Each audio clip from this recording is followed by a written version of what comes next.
Media கிரிக்ஸ் viewers உங்கள் எல்லாருக்கும் ஒரு பெரிய வணக்கம். ஐபிஎல் 2025ஓட மெகா ஆக்ஷன் வர நவம்பர் 24-25 ஜெட்டாவில் நடக்க போகுது. 574 பிளேயர்ஸ் பார்த்தீங்க அப்படின்னா ஃபியூச்சர் ஆகுறாங்க. So 5 times champions Mumbai Indians already நிறையா ஸ்டார் பால்ஸ் லைக் ஜஸ்பிரீத் பும்ரா, ரோஹித் சர்மா, சூரியகுமார் யாதவ், ஹர்திக் பாண்டியா, திலக் வர்மா அப்படின்னு சொல்லிட்டு பயங்கரமாக டீமை ரீட்டைன் பண்ணிட்டாங்க. ஆனாலுமே அவங்களுக்கு இன்னும் ஒரு சில பிளேயர்ஸை எடுக்க வேண்டிய கடமை பாக்கி இருக்கிறது. அதில் அவங்க டார்கெட் பண்ண போகிற பிளேயர்ஸ் யார் யார் அப்படிங்கிறத பற்றி தான் இந்த வீடியோவில் பேச போகிறோம். ஃபர்ஸ்ட்லி ட்ரெண்ட் போல்ட் பார்த்தீங்க அப்படின்னா நியூசிலாந்தை சேர்ந்த ஒரு பிளேயர். ஆனால் மும்பைக்காக பயங்கரமாக ஒரு ஐபிஎல் ஆடிட்டு தான் போயிருக்காரு இதுக்கு முன்னாடி. ஓகே, இப்போ அவர் ராஜஸ்தான் அவர் வெளியிட்டுட்டாங்க. எஸ், அவரை கண்டிப்பாக ரீட்டைன் பண்ணியிருக்கலான்னு ஒரு சில கேங் சொல்லிட்டு இருந்தாங்க. ஆனால் அவர் ஆக்ஷனில் விட்டு எடுக்கலாங்கிற ஒரு தாட்டில் ராஜஸ்தான் இருப்பாங்க. ஆனால் இடையில அதாவது குறுக்க இந்த கௌஷிக் வந்தா அப்படிங்கிற மாதிரி மும்பை இந்தியன்ஸ் ட்ரெண்ட் போல்ட்டை நிறையாவே பார்த்தீங்க அப்படின்னா ட்ரை பண்ணுவாங்க அப்படின்னு நான் சொல்லுவேன். ஏன்னா 2020 அவங்க டைட்டில் வின்னர் ஆனதுக்கு ரொம்ப ரொம்ப முக்கியமான ஒரு காரணம் ட்ரெண்ட் போல்ட் அப்படின்னே சொல்ல முடியும். ட்ரெண்ட் போல்ட்டோட இந்த ஸ்விங் எபிலிட்டி அப்படிங்கிறது நியூ பாலில் பயங்கரமாக விக்கெட் எடுத்து கொடுக்க உதவும். எனக்கு தெரிஞ்ச ஐபிஎல்ல பவர் பிளேயில் அவர் அதிகமாக விக்கெட் எடுத்திருக்காரு அப்படின்னு நினைக்கிறேன். அண்ட் ரொம்ப இம்ப்ரெசிவாகவே கடந்த ஒரு சில வருடங்கள் அவர் இருந்திருக்காரு. ரொம்ப கன்சிஸ்டண்டாகவும் ஒரு மேட்ச் வின்னிங் பர்ஃபார்மன்ஸ் கொடுக்கக்கூடிய ஒரு ஆளாகவும் பார்த்தீங்க அப்படின்னா இருந்திருக்காரு. ஆல்ரெடி இந்த மும்பை இந்தியன்ஸில் இருந்து அங்கே கொஞ்சம் பழக்கம் இருக்குது. ப்ளஸ் ஜெயவர்தனை வேற இப்போ திருப்பி வந்திருக்காரு அப்படிங்கிறதுனால இவர் மறுபடியும் கட்டாயம் பார்த்தீங்க அப்படின்னா டார்கெட் பண்ணுவாங்க அப்படின்னு நான் நினைக்கிறேன். அண்டு ஹை ப்ரெஷர் சுச்சுவேஷனில் பயங்கரமாகவே இவர் டெலிவர் பண்ணுவார். பிகாஸ் இவருக்கு அவ்வளோ எக்ஸ்பீரியன்ஸ் இன்டர்நேஷ்னல்லையும் சரி ஐபிஎல்லையும் சரி இருக்குது அப்படின்னே சொல்லலாம். பார்க்கலாம் இந்த ஆக்ஷனில் மேபி ஒரு ஐடியலாக இவரை எடுக்கிறதுக்கு ட்ரை பண்ணுவாங்களோ அப்படின்னு எனக்கு தோணுது. அதுக்கு அடுத்தபடியாக யுஸ்வேந்திர சகால். மும்பையோட ஸ்பின் டிபார்ட்மெண்ட் பார்த்தீங்க அப்படின்னா லைக் கொஞ்சம் தின்னாக தான் இருக்கும் எப்பவுமே. ஸோ இந்த வாட்டி அதை வலுப்படுத்துறதுக்கு அவங்க விரும்புவாங்க. ஸோ அதனால யுஸ்வேந்திர சகாலை நோக்கி போகிறதுக்கு கண்டிப்பாக நிறைய சான்சஸ் பார்த்தீங்கன்னா இருக்கு.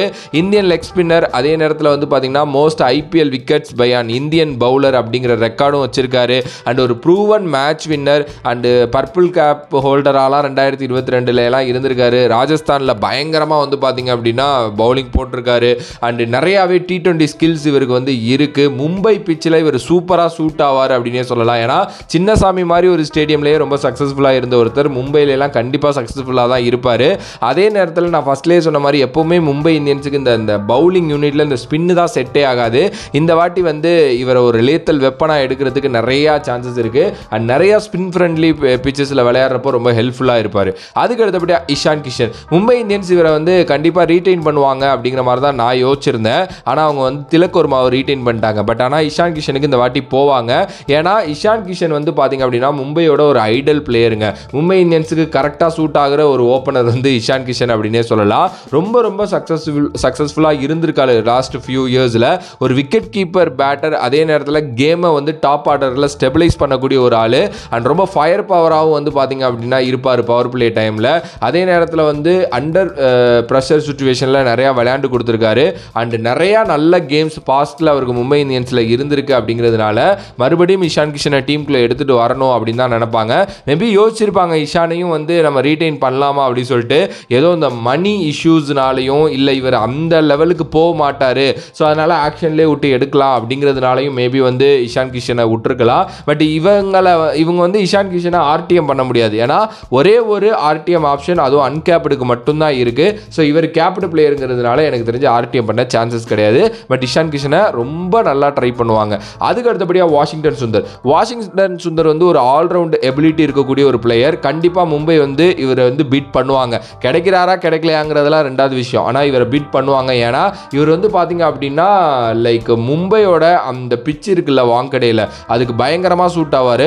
ஆல்ரெடி அங்கே ஹர்திக் பாண்டியா இருக்கிறதுனால இவரையும் சேர்த்து ஒரு பயங்கரமான ஆல்ரவுண்ட் கோராக உருவாக்கிடலாம். அதே நேரத்தில் இவர் அந்த டீமுக்கு ஒரு நல்ல பேலன்ஸ்டாகவும் இருப்பார். அண்ட் இவரால் நல்ல எக்கனாமிக்கல் ஸ்பெல்ஸ் போட முடியும். மேபி லோவர் ஆர்டரில் கொஞ்சம் இறங்கி பேட்டிங் கான்ட்ரிபியூஷனும் பண்ண முடியும். ஸோ அதே மாதிரி எப்போவுமே மும்பை இந்தியன்ஸ் அவங்களோட பேட்டிங் லைனப்பை ரொம்ப டீப்பாக வச்சுக்கணும் அப்படின்னு தான் நினைப்பாங்க.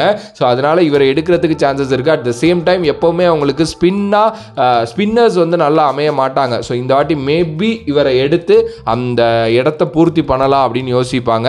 ஆனால் பிட்டிங் வார் இருக்கும், பார்க்கலாம் என்ன பண்ண போகிறாங்க அப்படின்ட்டு. ரீசன்ட் டைம்ஸில் வேறு ரொம்ப நல்ல ஃபார்மில் இருக்கார் வாஷி. அதுக்கு அடுத்தபடியாக நேகல் வதேராவை நான் ஏன் கொண்டுட்டு வந்தேன் அப்படின்னா, ப்ராமிசிங் லெஃப்ட் ஸ்டாண்டர்ட் பேட்டர், அதில் மாற்றுக்கிறதே இல்லை. ஒரு பிரில்லியண்டான பேட்டிங் வந்து பார்த்தீங்க அப்படின்னா இவர்கிட்ட இருக்குது. அது ஐபிஎல் 2023 காட்டினார். ஓகே, அண்டு ஸ்பின்னாக இருக்கட்டும் இல்லை அதே நேரத்தில் ஃபாஸ்ட் பவுலிங்காக இருக்கட்டும், ரெண்டையுமே ஒரே மாதிரி ஆடக்கூடிய ஒரு பிளேயர். நான் நிறையா வீடியோவில் சொல்லியிருக்கேன், ரெண்டையுமே ஒரே மாதிரி ஆடக்கூடிய பிளேயர்ஸ் வந்து ஒரு சில பிளேயர்ஸ் தான் கிடைப்பாங்க அப்படின்ட்டு. இவர் வந்து பார்த்தீங்க அப்படின்னா அதில் ஒரு ஆள், க்ரூஷியலான மிடில் ஆர்டர் ரோல் பண்ணக்கூடிய ஒருத்தர். அண்ட் கண்டிப்பாக மும்பை வந்து பார்த்தீங்க அப்படின்னா ப்ரூவ் பண்ணிட்டாரு தன்னோட எபிலிட்டியை. அண்ட் ரோஹித் சர்மா கூட ஒரு இன்டர்வியூவில் சொல்லியிருந்தாரு, திலக் வர்மா, நேகல் வதேரா, ஆகாஷ் மத்வால்லாம் ஃபியூச்சர் இந்தியன் டீமையே ஆள போகிற ஒருத்தங்க அப்படின்னு சொல்லிட்டு. 24 வயசு தான் ஆகுது. ஆர்டிஎம் பண்ணலாம் இவரை, ஏன்னா இவர் ஒரு அன்கேப்டு பிளேயர், ஒரு லாங் டேர்ம் இன்வெஸ்ட்மெண்ட்டாக கண்டிப்பாக இருப்பார். அண்ட் ஒரு ப்ராமிசிங்கான யங்ஸ்டர், அதே நேரத்தில் வந்து பார்த்தீங்க அப்படின்னா ஒரு எமர்ஜிங் டேலண்ட் அப்படின்னே சொல்லலாம். ஒரு ஸ்ட்ராங்கஸ்ட் டீமை உருவாக்குறதுக்கு ரொம்ப ரொம்ப ரொம்ப ஒரு முக்கிய காரணமாக இவரும் இருப்பார் அப்படின்னு நான் நினைக்கிறேன். எஸ், பார்க்கலாம் என்ன நடக்க போகுது அப்படின்னு சொல்லிட்டு. பட் ஆனால் நிறைய சர்ப்ரைஸ் ஸ்ட்ராட்டஜி எப்போவுமே மும்பை இந்தியன்ஸ் வச்சுருப்பாங்க. இன்னும் பல பேரை வந்து பார்த்தீங்க அப்படின்னா அவங்க ஸ்கவுட் பண்ணி வச்சுருப்பாங்க. இதெல்லாம் தாண்டி அவங்கள எடுக்கிறதுக்கும் சான்சஸ் இருக்குது. இப்போ நான் சொன்ன பிளேயர்ஸ்லாம் கண்டிப்பாக எடுப்பாங்கன்னு இல்லை, ஆனால் இவங்களெல்லாம் டார்கெட் பண்ண நிறையா சான்சஸ் இருக்குது. பிட்டிங் வார்க்குள்ளே இன்வால்வ் ஆக நிறையா சான்சஸ் இருக்குது. பார்க்கலாம், வெயிட் பண்ணி. அண்ட் உங்களோட கருத்து இதை பற்றி என்னவோ மறக்காமல் கமெண்ட் பாக்ஸில் கமெண்ட் பண்ணுங்கள். If you like the video please like, share and subscribe to நம்மளோட கிரிக்ஸிப் சேனல். வேற ஒரு வீடியோவில் வேற ஒரு கான்செப்ட் வந்து சந்திக்கிறேன். Another back from this VJ Mani. Love you all. Stay safe மக்களே.